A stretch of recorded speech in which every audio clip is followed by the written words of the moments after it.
Good morning. Good morning. Our reading was taken from the book of Psalms, chapter 23, and we had 6 verses that were read to us. In fact, I remember that when we are studying from the book of Psalms in the morning, I remember when we got to chapter 23 then, I promised that we were not going to say much because I had a PowerPoint lesson that was prepared on Psalms chapter 23.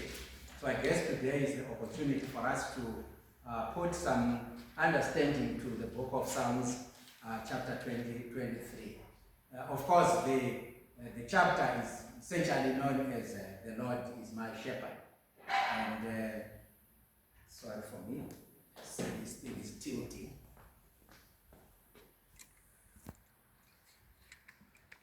Okay. It is known as The Lord is my shepherd. In fact, this psalm is known to have been written by David himself. So we are actually going to study from that passage this morning, and we are going to be having some thoughts and some notes on the board as we actually go. There is something that is very interesting about the writings of David, especially in the book of the Psalms. In fact, we have actually discovered from several of the passages that were written by David that there are so many things that are so beautiful about David and about his writings. And in this particular passage, the psalmist himself here expresses his entire confidence in the Lord, and of course, he has a personal relationship that he expresses with God. Rightfully so, because we know that David had been saved from imminent death on several occasions, mostly from King Saul. You remember King Saul was later his father-in-law, but even though he became his father-in-law, he still wanted him to die. His escape and his aging, of course, that is David, was pure grace and protection from the good shepherd. And of course, every believer, yourself, myself included, we actually should have such a personal relationship with God.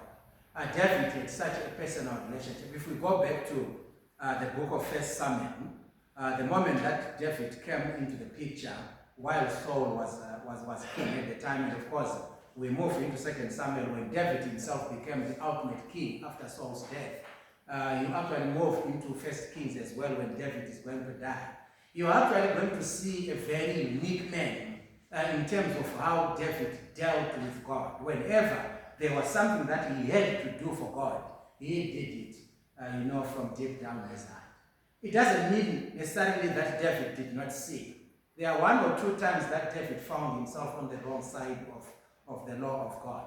But it's the way that he would pick himself up, which of course would make God say, David, I found in David a man after my own heart. He was after his own heart because of the behavior that he would exhibit after he would have sinned. David himself, of course, understood what being a shepherd entailed since he himself was one. You remember David, before he became king, he actually was a shepherd. He was a shepherd of his father's sheep before God made him shepherd of his own people. That was the people of Israel. He recounted the events of himself as a selfless and fearless shepherd when Saul discouraged him from fighting Goliath. We read this story in 1 Samuel. In fact, we are actually going to read that story now. David is actually talking to Samuel. In 1 Samuel chapter 17, David has gone to the war. The war is being fought and Goliath is coming and he's making himself something and someone every day. He comes and he's taunting the people of God. For 40 odd days, he is doing exactly that. So David is going to just pitch up and David is going to say, but who is this uncircumcised guy who is doing this to the people of God?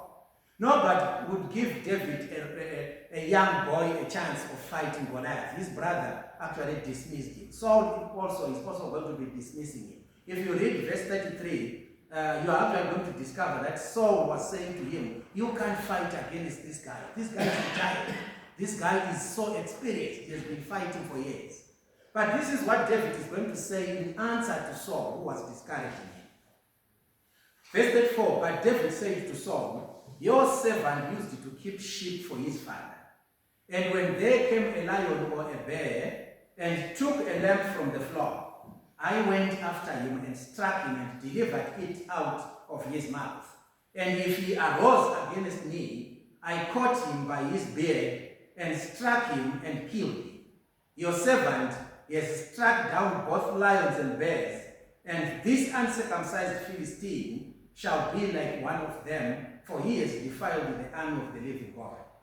And David, underline this statement, verse 37, and David said, the Lord who delivered me from the paw of the lion and from the paw of the bear will deliver me from the hand of this Philistine. Of course, at this particular time, David was not happy seeing the people of God, of course, being disrespected by this man.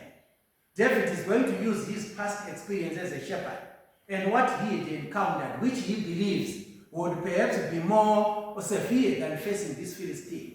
Of course, we have nowhere else in the scriptures except here, when David himself is going to claim that he fought the bear, he fought the lion. We don't have an occasion when we are going to be told about him, of course, fighting those animals. But David claims he actually did that. And of course, David knew that he was a shepherd and he had gone through this. And according to God, as recorded, of course, in Ezekiel chapter 34, the passage in the book of Ezekiel chapter 34, the prophet there is going to outline some of the qualifications of being a shepherd of the people of God. We know, of course, from there that one of the things that Ezekiel said, shepherds don't only feed themselves, but they also should feed the sheep they were given by God. In that particular instance, Ezekiel was not talking about shepherding those sheep. He was talking about shepherding the people of God, because the people of God are the sheep. You remember in the book of Acts, in chapter 20, to be specific, I believe it's in verse 28, the Apostle Paul came and he actually gathered with the elders, who in this particular context are also known as shepherds, because they shepherd us, they shepherd the Christians. He actually gathered with the shepherds, and Paul is going to give them an instruction. And one of the things that he said to them was, you are supposed to take care of yourselves, as you are supposed to also take care of the people of God. In fact, he actually says the flock of God and the church of God, which he purchased with his own blood. Shepherds are supposed to oversee, but they don't only feed themselves, they are also supposed to feed the sheep of God. But not only that, shepherds also should strengthen the weak. In fact, we actually find that as an attribute of a shepherd, as mentioned in Ezekiel chapter 34. We know that if a shepherd, a good shepherd that is, he has taken his flock out and he discovered that one of his flock, of course, is not doing right, he is supposed to strengthen the weak. He also is supposed to heal the sick and the injured. You know, I remember when we were growing up, we were headmen. Perhaps Herbert will relate to this, those that grow up in the rural areas. You know, you would actually go out with your father's flock. You would meet someone coming from there with his father. So you actually put this flock together.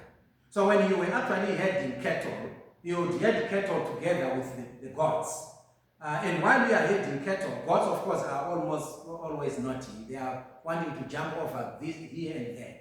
So one time or another, you would actually pick a stone and you throw it to control the goat from coming back, you know, and behave.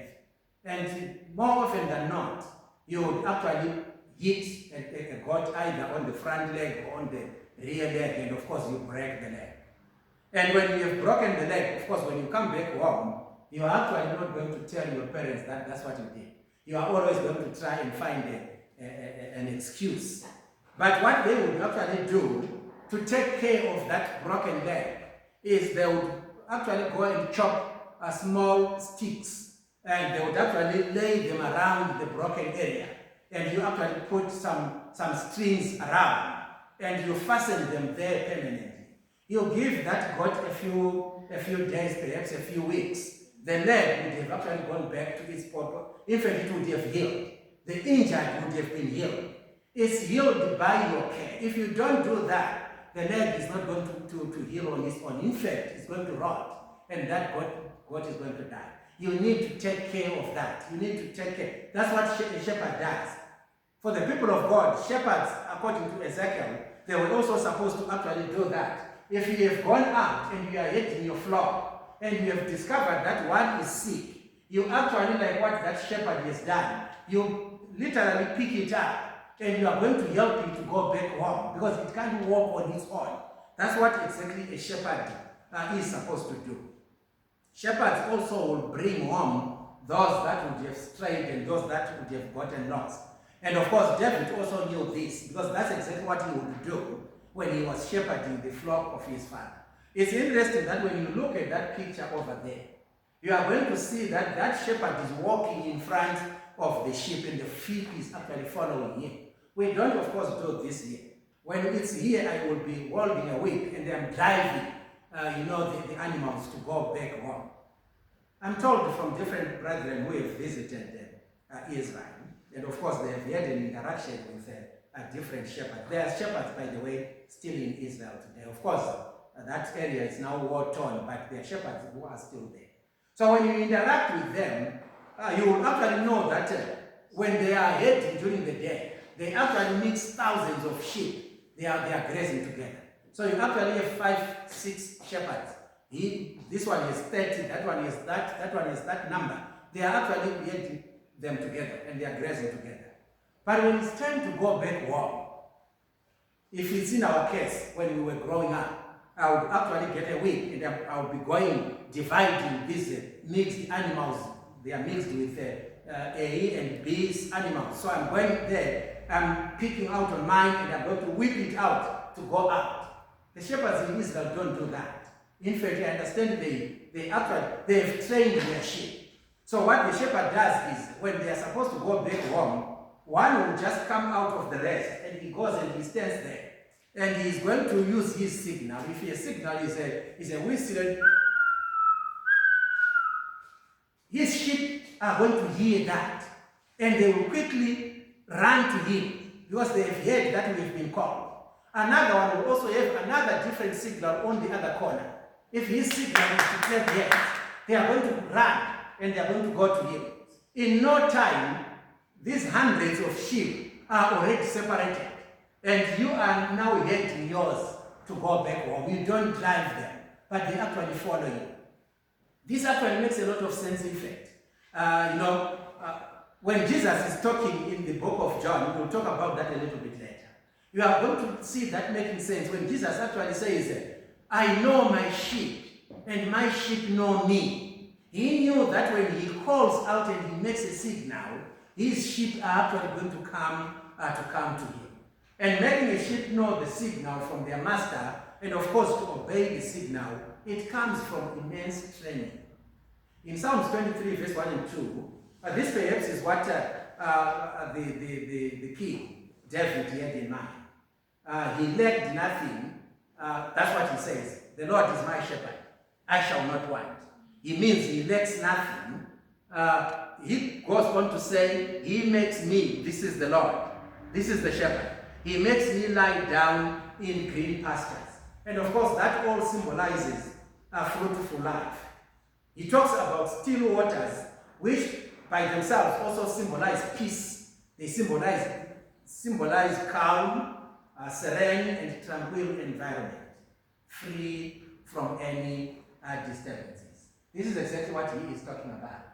I was just checking from the Hebrew writer, or from the Hebrew Bible.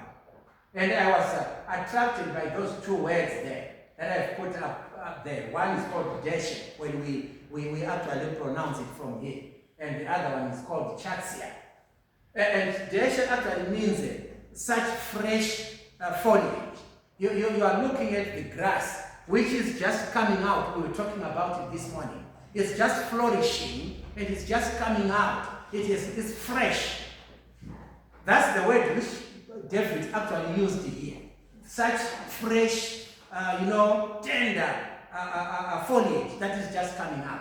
He did not use, or the Hebrew writer did not use the word chassia there, which means old and ready for mowing, You know, if you will see the difference here. If you look at the picture that actually is showing us the sheep, if that grass was tall, those sheep would not be able to graze there or even to relax and sleep, because the grass then is going to be overlooking the sheep. That's not the grass that a good shepherd will provide for his sheep. You are looking at your small animal, a goat, a sheep. You can't drive it into a tall grass because they are not going to survive. You drive them, you take care and you drive them into dash, which is small, fresh, and just about germinating. It's fresh foliage, just like what you see in the picture. Then the sheep is actually going to enjoy. A good shepherd does that. David has this in mind, and he's looking at God, and he's saying, this is what God has done. God has given me dash. He didn't give me chatsia. When you give food, you should give food that is proper, you know, to the flock. But we also look at the still waters that he is talking about. If you talk to those people whose trade are in water, either they are fishermen or they are people that operate boats or whatever, they tell you that when the sea is angry, you don't go there because you are going to die. And David knew that the sea that he was floating in would not be the one that was angry, but it was that which was so calm, the one that had still waters, and he would enjoy. Why? Because his shepherd, it actually caused him to do exactly that. We also have further pictures of green pastures and, of course, still waters as well as we move.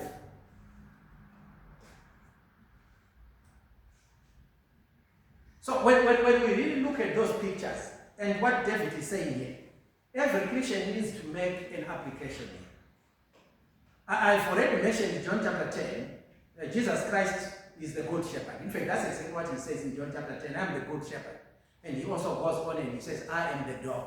My sheep know me, and they know the door to go through. When he says, I am the good shepherd, I know my sheep, or I know my own, and my own know me. Knowing him, that is knowing Christ, and doing his will, of course, comes by training. You remember I talked about training the sheep to know your signal. And if we are the sheep of Jesus, Jesus has trained us to know his signal. And how does he train us? The scriptures are there, of course, to train us and to mold us to know what Jesus wants.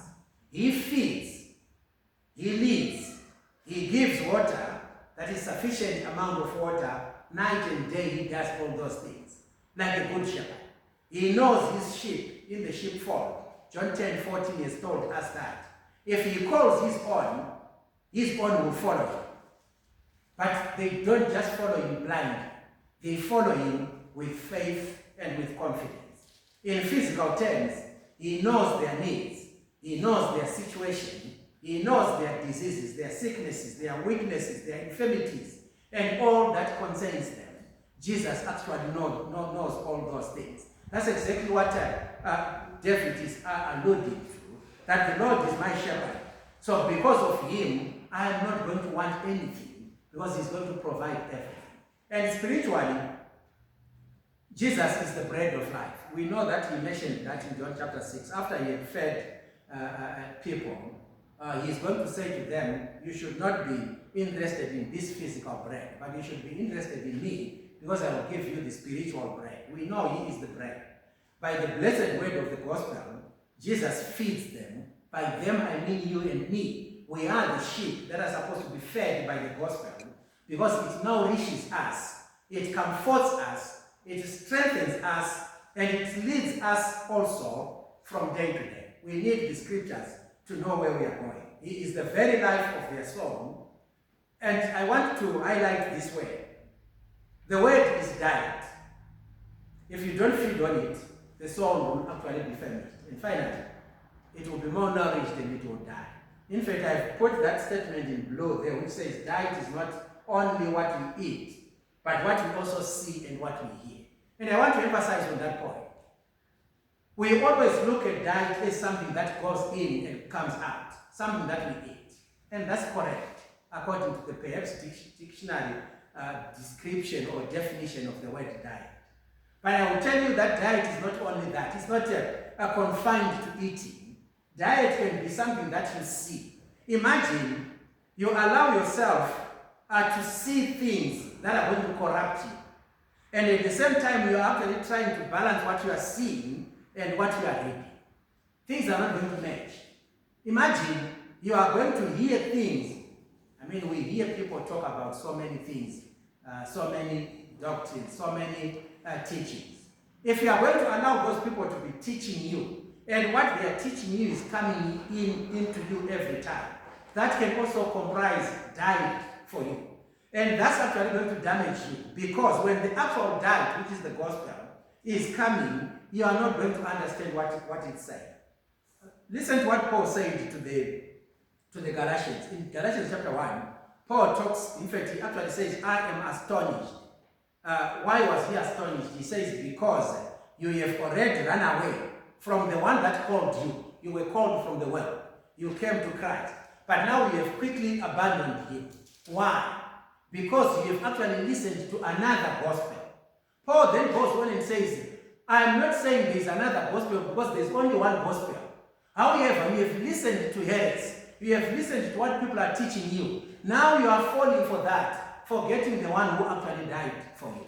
What is he talking about? What was his point? His point was, you were taught the gospel.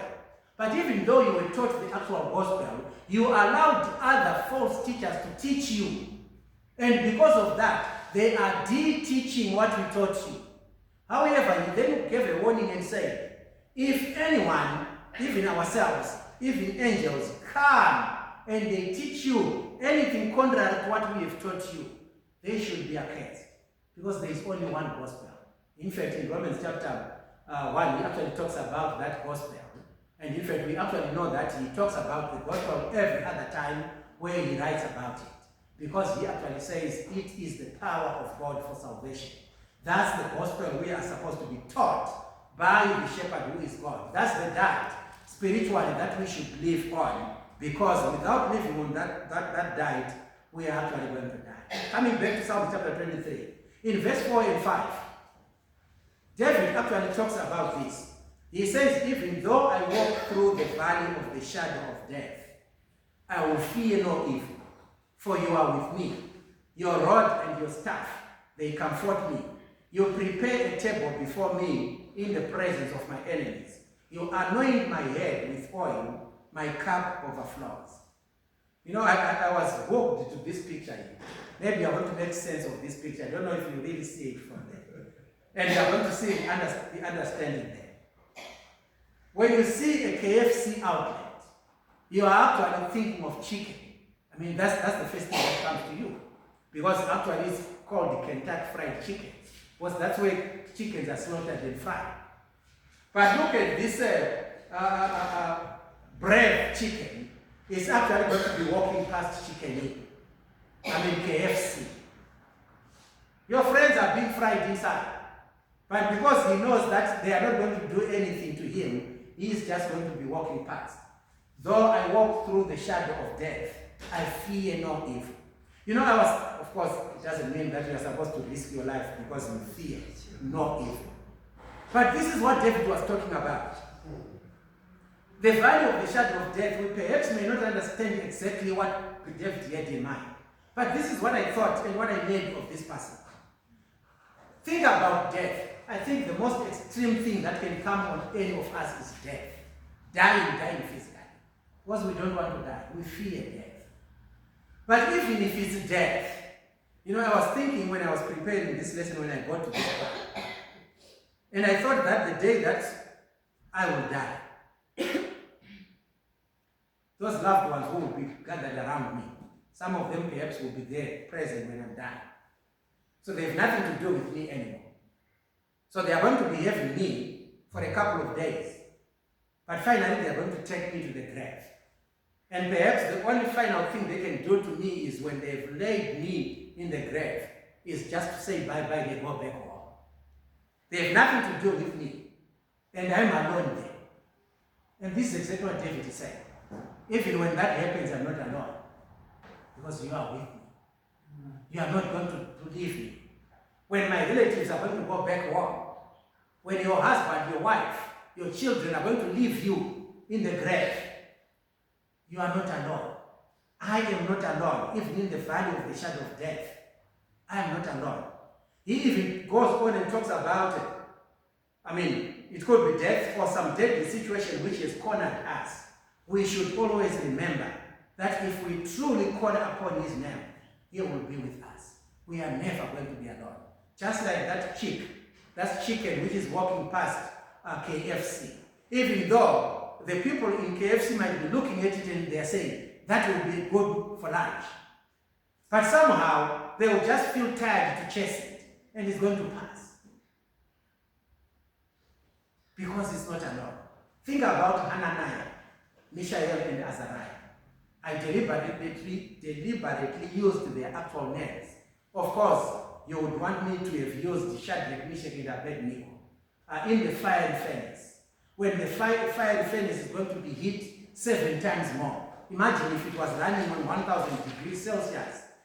This time it's going to run on 7,000 degrees Celsius. Hananiah, Mishael, and Azariah are going to be thrown in there. But they are not going to die. What actually interests me in that story is when the king woke up in the morning and he looked into the fiery furnace, he is going to ask his subordinates and say, hey, didn't we throw 3 men into the fiery furnace? They said, that's what we did. But he said, I am seeing 4. But listen to what he said. The other one is looking like the son of a god. It beats me how this happened. So the king is going to order them to come out. They didn't come out on their own. They waited for him to say come out. And they came out. When they examined these 3 young men, they found out that there was no single damage that had been caused on them. Not a single hair had curled because of the heat. Why? Because according to the king, I am seeing a son of a god who is there with them. They were prone to death, even though they wanted them to die. Think about Daniel when he went into the den of lions. Hungry lions, 1 man thrown in there overnight. The next morning, Daniel is still living. He comes out. When Daniel was asked, he actually said yes. The angel of God came and closed the mouth of the lions. They didn't eat me. But reverse that and think about the men who had accused Daniel, who the king is going to order to be thrown into the same pit before they could go far together with their children. The lions had completely overpowered them and eaten them. Why? Because Daniel had been protected. Think about Peter in Jerusalem prison. In Acts chapter 12, we read about this story. We read the story of Peter who has been thrown into prison. And in the evening, if you read that story, you know, it's so profound. You are going to see an angel of God who is going to come. You know, I was making notes the other day when I was reading that story. And I couldn't make more notes on the same story because of what happened. The angel coming in. This man is being guarded by security guards. The angel is going to wake Peter up. They are not going to be woken up by what the angel is going to do. The doors are going to open on their own. Peter is going to walk out. The angel is going to guide him a little bit further away from the prison. And Peter is going to notice that I am not dreaming. God has actually saved me. He would have died, perhaps in a few days to come. God was with him. Think about Paul and Silas, of course, in the prison in Philippi. Exactly the same thing. During the night, the jail is going to open on its own. Why? Because even though they were walking through the valley of the shadow of death, God was with them. He did not abandon them. David goes on and he says, his rod, that's the rod of the shepherd, and his staff, they comfort me. Every shepherd, of course, carries a rod to use in defense of the sheep.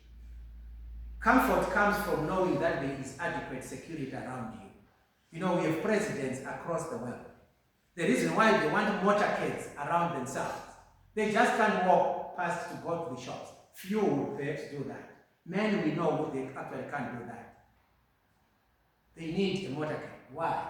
Because they actually need comfort. And they know that they are comfortable as long as that motorcade is with them. David says the rod of his God and the staff is going to comfort him. Comfort, as I've already said, comes from knowing that there is adequate security around you. Comfort comes from faith. Having history of what the shepherd has done in the past, and of course believing that he will do it again in the future. If he has saved you, and he has saved you, and he has saved you, we have several times used an example of a young child, a baby. The first day that the baby is thrown into the air, I mean, mothers love to do that when they've just birthed the baby. I don't know whether it's some therapy or something. They throw the baby in the air.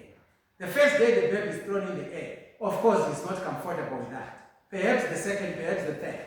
But the more the mother is doing that, she actually is now loving it. Why? Because she knew that the first time when I was thrown in, my mother did not let me die. My mother did not let me fall. She is going to handle me. So comfort actually grows by knowing that this shepherd does not leave me. He did this for me. He did that for me. He also is going to do this for me. So hence, he is my shepherd. Full trust. Of course, that does not have any doubt in it. He goes on and he says, the table is prepared in the presence of my enemies. Relaxation without having to whine. Enemies may try, but they will fail. Or they may just lose interest because God has put a hedge around you. It is referred to as the toothpick moment. I made that word, toothpick moment, and I tried to find out what it means.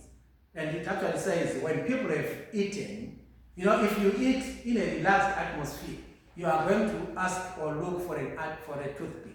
In fact, look at anybody who is using a toothpick. He's so relaxed and he's actually using it. When you are eating in a hurry, you don't have time for a toothpick. You only need a toothpick moment when you are relaxed. That's called a toothpick moment. That's what we are seeing. We see zebras that are there. The lions are there. Zebras are also there. They are not really very much afraid. They are almost comfortable having the lions close to them. We know it can tend to be dangerous. But if it's not the day, it's not going to be turning into any danger because God is going to be with you. Examine this picture as well. It tells some picture of the zebras that are supposed to be running away, but they are not. And of course, this lion is even looking away. He doesn't know where the courage is actually coming from. Laying the table in front of your enemies. You still enjoy your meal, while the enemy, of course, is looking at you, with frustration. But because God is with you, you are still going to move with your life. He goes on and he says, you anoint my head with oil. And we know from the history of the Bible that anointing the head with oil was a confirmation or an approval. Aaron and his sons were anointed to work as priests in Exodus chapter 40 and in Numbers chapter 3 as well. We have those two stories are written there. Some kings like Saul, David, and Solomon were also anointed. We know they were anointed, particularly Saul and David. They were anointed by Samuel. The ritual of anointing somebody, of course, symbolized the divine selection, setting them apart for God's service. Anointing usually marked the beginning of their reign. So anointing was to approve and to confirm. So if David is saying, the Lord is my shepherd, you have anointed my head with oil. David is saying, God, you have approved me. My cup overflows. And we know that overflowing of anything indicates abundance and less worries. Elijah met a widow in 1 Kings chapter 17. We read the story of Elijah meeting a widow from Zarephath. And we know this is the widow who is going to say to Elijah, I have nothing. In fact, what we only have is enough for us to eat today with my son and we will die. But then Elijah said, you are going to have a constant supply until it rains. And that happened. Perhaps for 3 years, she had constant supply in her house, overflowing. We also have a story of Elisha who met a widow in 2 Kings chapter 4. And of course, we know that this is the widow who had nothing to service debts. Their husband has died, and those that were owed by the husband are coming and they wanted to take the son away. The widow is coming to Elisha and saying, my son is going to go. Creditors are, all over me. And of course, this is the woman that's going to be given oil which is going to flow and flow and flow. God gave you overflowing and excess oil, some to even sell, and of course to live on. It was overflowing, just like what that cup is doing. When you continue, pouring your coffee, and it keeps overflowing, you continue doing that. That of course signals, abundance. That signals overspilling. You have too much, and you have abundance. You are not in need. You are not in want. So what is David's conclusion from Psalms chapter 23? After having said all the things that we were just saying now, David's conclusion was God's goodness and mercy would follow him all the days of his life. But that's not just going to happen. He actually vowed to do something in return. In return, he would dwell in the house of the Lord forever. And this is where, as I'm concluding, where I want you and me to make applications. I actually called that my rallying cry, my conclusion, just like David's conclusion. His conclusion is goodness and mercy would follow him all the days of his life. But he also then commits himself that I don't want goodness and mercy just to follow me, but I actually would want to dwell in your house forever. And this is my running cry to you and to me. May God's goodness and his mercy also follow us, follow you, follow me for all the days of our lives. But this should be our commitment, that we also dwell in the house of the Lord forever and ever, and perhaps ever. Let me quantify the word forever. The forever that I'm talking about, of course, does not mean that even after our death we should remain in the house of the Lord. That we should even continue to dwell in the house of the Lord. Of course, after our death, there is no more house of the Lord to think about. There is eternal life on the other side. The forever that I'm talking about is this. As long as I am still living, as long as I am still able to wake up in the morning, as long as I am still able to talk, as long as I am still able to walk, that's the forever that I'm talking about.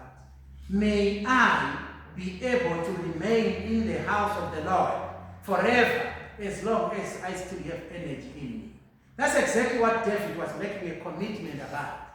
And I'm making this rallying cry for you and for me to also make exactly the same commitment.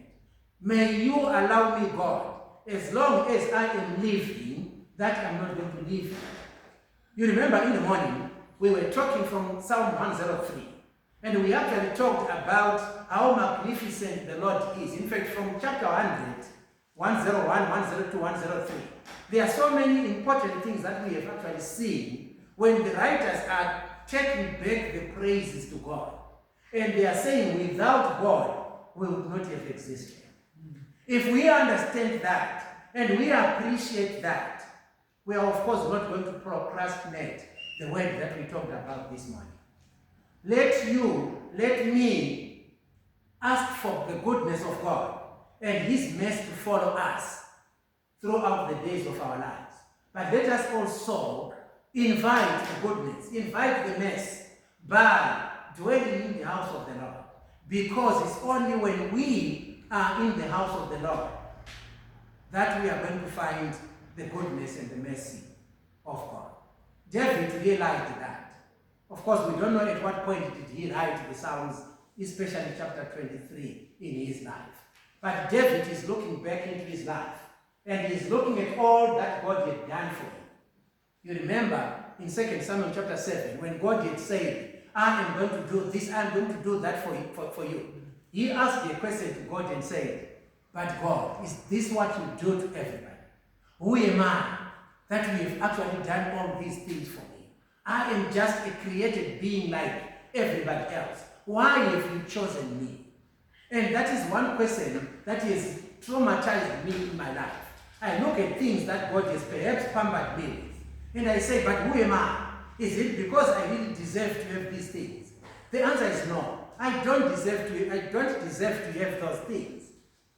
However, God has chosen me, and perhaps what I can only do is to deploy whatever resources God has given me to make everybody understand and hear his word. That can be the commitment which is my running cry this morning. Let us call upon the goodness and the mercy of God to come on us, so that we also are going to dwell in his house forever. I was actually intending and hoping that to keep this lesson, I was going to quote the words from this song that we sing. I think it's 530 in the older books. The Lord is my shepherd, I shall not want. Let me quickly see if I can find that song. The Lord is my shepherd. I think there it is. Did I find it? The Lord is my shepherd.